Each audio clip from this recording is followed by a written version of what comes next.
Welcome back to another scripture discovery session.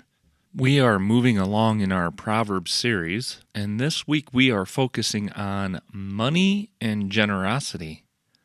Part of wisdom, especially as we look in the Proverbs, does revolve around money.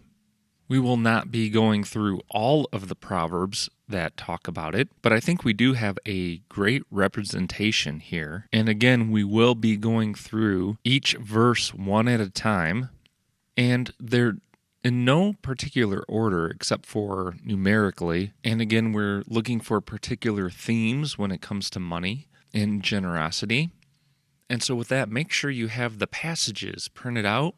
There should be a link below in the description line for a Google Doc. You should be able to print that out. And grab a pencil or pen and some highlighters, and let's dig in to the Proverbs. Proverbs 10:4. A slack hand causes poverty, but the hand of the diligent makes rich. Proverbs 10, verse 22. The blessing of the Lord makes rich, and he adds no sorrow with it. Proverbs 11:18. The wicked earns deceptive wages, but one who sows righteousness gets a sure reward.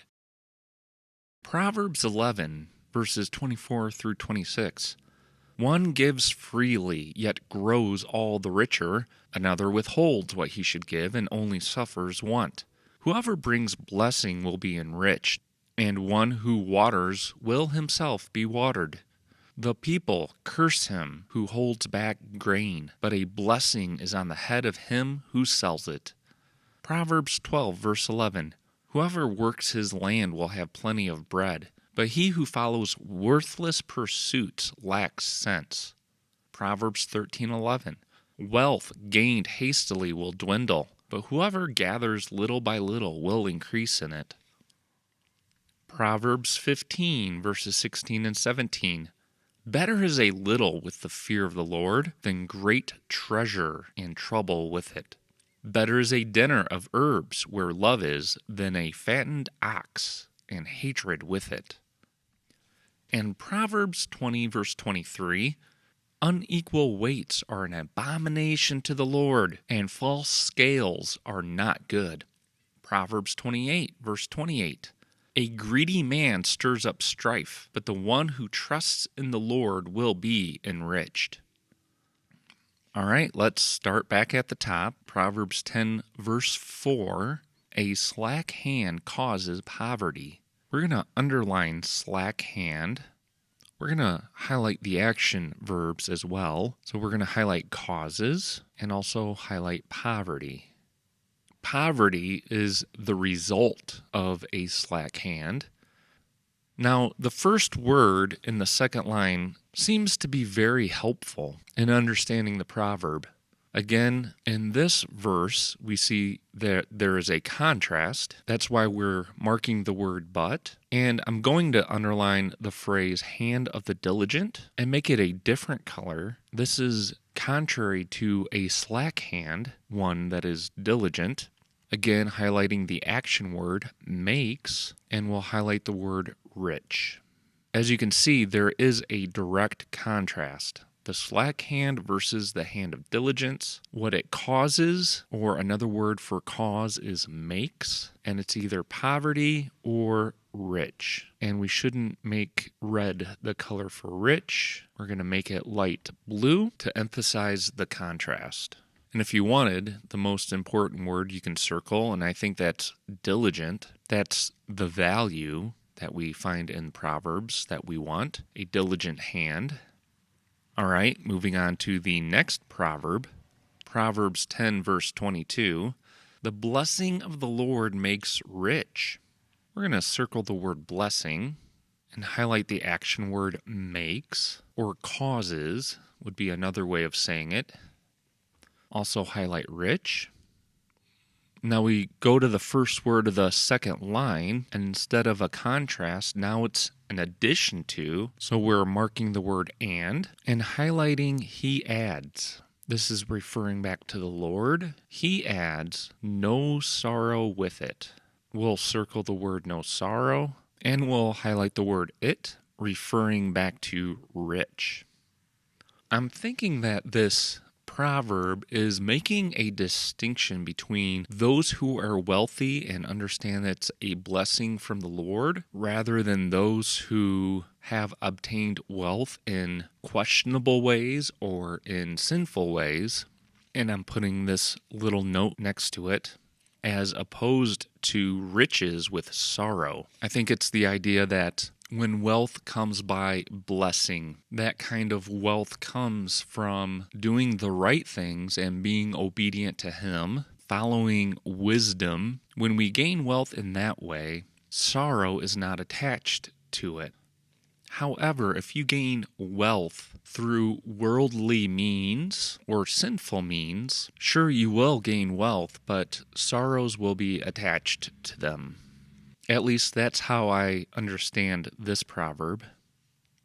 Okay, jumping to Proverbs 11, verse 18. The wicked earns deceptive wages. We're going to highlight the word wicked. The action is earns.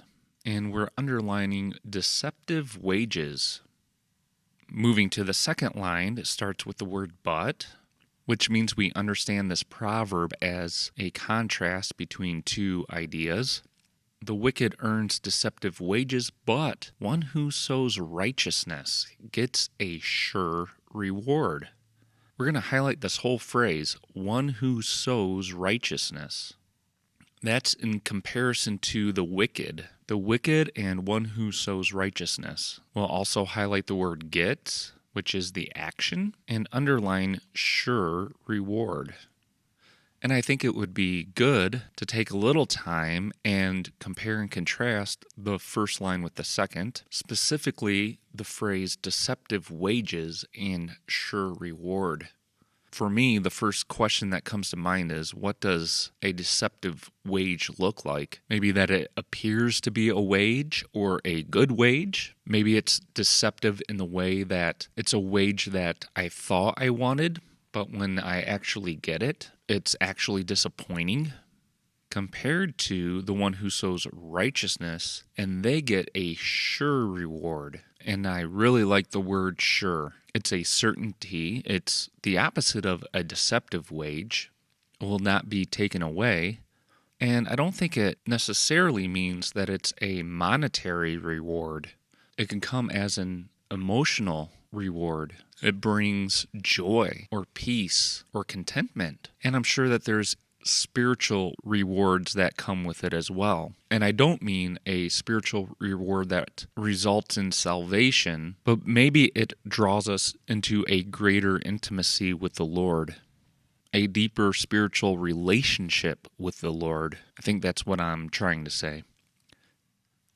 Now moving down to Proverbs 11, verses 24 through 26, one who gives freely yet grows all the richer. That's an interesting statement. We're going to highlight gives freely, which is the action. I think we'll circle the word one. And we see a contrast in the first line. Yet is the contrast. We're going to highlight the word grows as the action, and also highlight all the richer. That is the blessing. Now we move to the next line. Another withholds what he should give and only suffers want. We'll circle another. And this looks like a contrast. It's not using the word but. However, just reading the two lines, you see that it is comparing and contrasting. Another withholds what he should give. Withholds is the action. And I'm going to underline the whole phrase, what he should give. That is a very interesting phrase. It shows that there are times to withhold or to save is a different word I would use. But then there are times when you are to give. I think that takes discernment. But Proverbs identifies, yes, there are times when you should give, or there are particular things that you are supposed to give. Now, if we continue on, we're going to highlight the phrase suffers want, and we'll circle the word only. I guess it's this idea of hiding your money under the mattress. With that, there is no investment, no way for that money to grow. And here's a phrase that I came up with that helps me understand verse 24. You can be rich and generous, and you can be poor and greedy. I think in our culture today, there is a particular group of people. I wouldn't say it's everyone in our culture, but there's an idea that if you are rich, you must be greedy. And the reason why you are rich is because you've taken from the poor. I don't think that is necessarily the case, and I don't think the Proverbs teaches that. All right, now let's move to the next verse, verse 25. Whoever brings blessing will be enriched. We'll circle the word whoever and highlight the phrase brings blessing. That's the action. And what will be the result of bringing blessing? You will be enriched.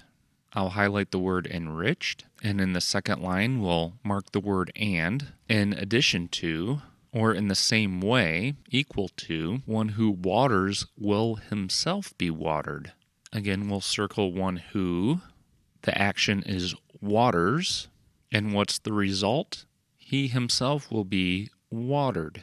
So let's highlight the word watered. So you can see verse 24, there's a contrast, and that's easily represented with the last phrase in both lines, all the richer, and the one who suffers want. In verse 25, there isn't a contrast. Line 1 and line 2 is saying the same thing, just in a different way. So let's see what verse 26 does. The people curse him who holds back grain, but a blessing is on the head of him who sells it. Let's just mark the word but. We see that verse 26 is like verse 24. It's giving a contrast. We'll mark the word curse. The people curse him who, here's the action, holds back grain. I'm going to highlight the phrase holds back. And looking at the next line, I'm going to highlight blessing. Blessing is on the head of him who sells it. I'm highlighting the word sells. That's the action. And of course, it's referring to grain. So holding back grain or selling it. And that is an interesting contrast. I'm going to mark these in a special way. And the reason why I'm doing it is because blessing comes to the one who sells it is a bit of a surprise for me. I would think the author would say blessing comes to the one who gives it away, and that would be the opposite of holding it back. But the proverb is saying that the opposite of holding back is selling it, and by selling, you will get a blessing. So again, I think this is a bit of a surprise, and I wanted to look this passage up in a commentary and try to get a better feel for it. And the commentary I used mentioned the idea of holding back grain in order to raise the price. So it's the whole idea of supply and demand. If you cause a demand, then you can raise the price of the grain and make more money. I think verses 24 through 26 is referring back to that. And so let me make a little note on the side of verse 26. There we are. And I also want to make a note in the second line. I'm also going to bracket verses 24 through 26 and make a note that these three verses are referring to generosity and how there is reward and blessing that comes when we are generous. Now, on a side note, I also want to point out that these kinds of verses that we see in Proverbs 11 can be abused. They can be used in a way to deceive people and strong-arm people for the purpose of giving to ministries that at least appear to be good things. I would be leery of those who use these verses to try to receive money when the plates are passed in a church or there's a ministry that is wanting to raise funds. It's a false theology that I'm referring to that has this idea that if I give $10, I will receive monetary rewards tenfold. And I don't think the Proverbs or Scripture in general teaches that kind of theology. I believe as we give and give freely, like verse 24 says, this idea of growing richer is primarily talking about what takes place in your heart and what happens spiritually in your soul when you give freely. I would say another word is giving sacrificially. Giving in a way that hurts is a great blessing for us, because when we do so, we are following Jesus and the path he walked on this earth when he freely gave his life for us. So in that, there is a union and there is a way that we relate to Jesus as we give freely or sacrificially. So we grow all the richer, and maybe it is financially, as we see in verse 26, where there's a transaction taking place. But more importantly, we will grow rich in grace and mercy and spiritual depth. And that is far more important than growing in monetary wealth. All right, moving along, Proverbs 12, verse 11. Whoever works his land will have plenty of bread. We'll circle the word whoever, highlight the word works, which is the action. And what's the promise? Will have plenty. That is the blessing. Going to the second line, we have a contrast. We'll mark that. But he who follows worthless pursuits lacks sense. We'll circle he who, highlight the word follows. That's the action. We'll underline the phrase worthless pursuits and highlight the phrase lacks sense. Now notice what they are comparing. One who has plenty and one who lacks sense, and one who works his land, something that is worthwhile and important. It produces something, compared to one who follows worthless pursuits. Let's look at the phrase will have plenty and the phrase in the second line lacks sense. The first line is referring to something that is physical, a physical thing you gain, which is bread. The second line is talking about something that is more internal. I guess you can say it refers to a mental state, one who lacks sense. Now, if you look at this proverb as an equation, specifically these two phrases, I think you find what is missing. So for the first line, whoever works his land is one who is wise, whereas the one who follows worthless pursuits is foolish or lacks sense. So the result of being wise and working your land is plenty of bread, whereas the result of lacking sense by following worthless pursuits results in poverty. So what's the opposite of plenty? Well, it's having a lack of something. In other words, poverty. And what's the opposite of lacks sense? Well, it's wisdom. So these are two ideas, wisdom and poverty, that we can include in these two lines. Lacks sense infers wisdom in line 1, and plenty of bread points to the idea of poverty in line 2. And we need to keep moving. Proverbs 13, verse 11, wealth gained hastily will dwindle, but whoever gathers little by little will increase in it. Let's just start by marking the contrast in line 2. I'm going to mark the word wealth in a different way. We'll box it in and make it yellow. Gained hastily is the action. And what's the result? It will dwindle. And now the second line, but whoever gathers little by little will increase it. We'll circle the word whoever. The action is gathers. And we're going to underline the phrase little by little. We'll do a double underline just to emphasize this phrase in line 2 because I think this is important. And of course, it's a contrast with gained hastily in the first line. And what's the promise? Whoever gathers little by little will increase it. So we'll mark the word increase. And we'll mark the word it showing that it refers to wealth, which is in line 1. And I don't believe we have to think too hard in order to apply this proverb in our day.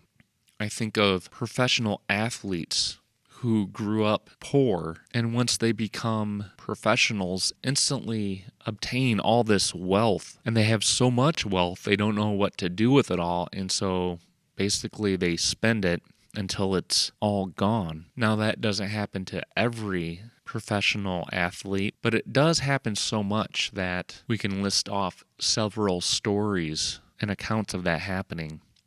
I think we also see this with those who win the lottery. I don't know what the percentage is, but I think it's a high percentage that those who win the lottery within a year or two lose almost all of it, which means I think there's something to this proverb, especially when it comes to gathering little by little. With that practice, it takes discipline, and in order to gain a significant amount of wealth, it takes a lot of time. So doing it little by little over a long period of time is a result of or a fruit of an important quality or value that we see in Scripture. And I think that quality is perseverance. And we should include discipline as well. We'll just put that phrase next to our proverb. All right, Proverbs 15, 16, and 17. Better is a little with the fear of the Lord than great treasure and trouble with it. We'll highlight the word better and circle the word little. I guess we'll make it blue. I don't know what other color to make it. And now we have our phrase, the fear of the Lord, which we see throughout all the Proverbs. We'll mark that in green. The second line we see is a contrast. Instead of the word but, we have the word than. We'll also circle the word great, treasure. That is the opposite of little in line 1. So better is little than great treasure and trouble with it. We'll mark the word trouble in red and circle the word it. And of course, it's referring back to the great treasure. So comparing great treasure with very little treasure. And this proverb is saying that it is better to have little treasure, but have the fear of the Lord. I guess the question is, what are we seeking, or what are we pursuing? Fearing the Lord is what is most important. That is something we should move towards or pursue, rather than pursuing great treasure. Now, I would say that it is okay to have great treasure, as long as that's not the greater priority or the greatest priority. The greatest priority must be fearing the Lord. And moving on to verse 17, better is a dinner of herbs where love is than a frightened ox and hatred with it. We'll highlight better and circle the word dinner, and more specifically, a dinner of herbs. We'll underline that phrase in blue. We better circle the word love. And again, this is a contrast using the word than. We'll underline the phrase fattened calf and highlight the word hatred. Actually, let's circle the phrase fattened calf and make it orange, just like verse 16. And also circle the word it, which is referring back to the fattened calf. And I would say the emphasis here is on the word love. It's better to have little and love than have plenty that includes hatred with it. In fact, let's do this. Just to be consistent, let's highlight the word love in green.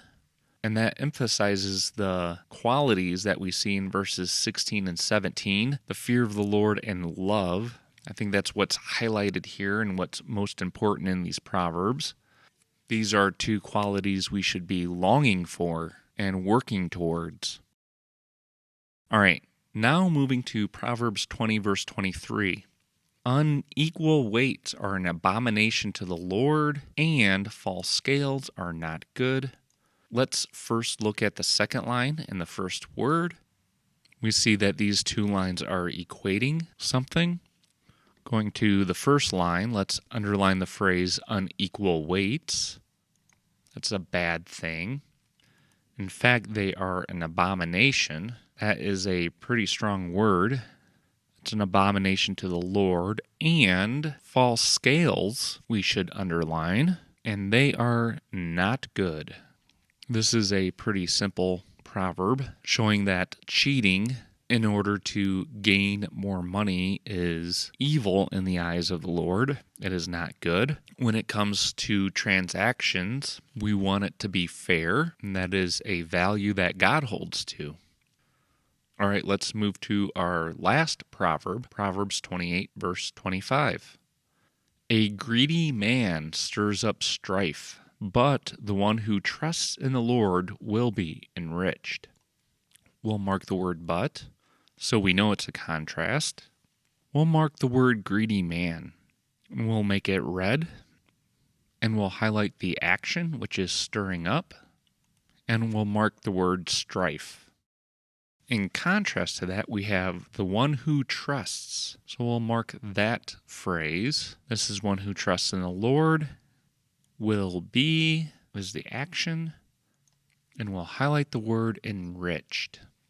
And I think that's another word for blessing. So those who are greedy, they tend to be the ones who stir up strife or conflict, while the one who trusts in the Lord, and I think implied in that is this idea of trusting Him to provide all that we need. Because when we trust in Him in that way, it tends to dissuade us from greed. So those who trust in the Lord will be enriched, or they'll be blessed. And we can include the opposite of strife, which would be unity or love, whereas the greedy man will not be enriched. The opposite of enriched, maybe we can use the word cursed. So he will stir up strife and be cursed or fall into trouble. Anyways, you can see where they contrast, right? In fact, that phrase, one who trusts, needs to be blue, not red. Now that really shows us the contrast. The greedy man compared to the one who trusts in the Lord. The greedy man stirs up strife, whereas the one who trusts in the Lord will be enriched. All right. With all of that, if we look through all these proverbs, the one thing that stands out is the blessings that come when we are generous, giving. And that doesn't necessarily mean we just give things away. In Proverbs 11, verse 26, it also includes receiving something in return. So just by selling and doing it fairly, that brings us down to Proverbs 20, verse 23, about buying and selling in a fair trade and not trying to scam someone. Eventually, that will cause conflict and strife. It'll cause trouble. Therefore, we want to avoid that kind of practice. Also notice that Proverbs 15 verses 16 and 17, which I think is a very important proverb when it comes to money and generosity. Yes, I think it's okay to gain wealth as long as you're also giving freely and being directed by God in our giving. But what is more important are these two qualities we find in Proverbs 15, the fear of the Lord and love.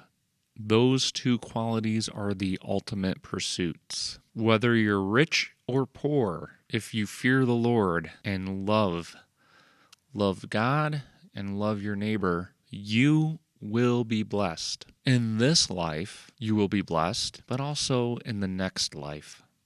Fear the Lord, love God, and love your neighbor. Trust in the Lord Jesus Christ, who has generously given his life for you and your sin.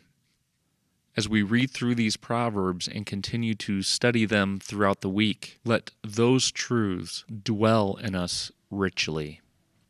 And with that, may God bless you this week in all that you do, and we'll see you next time.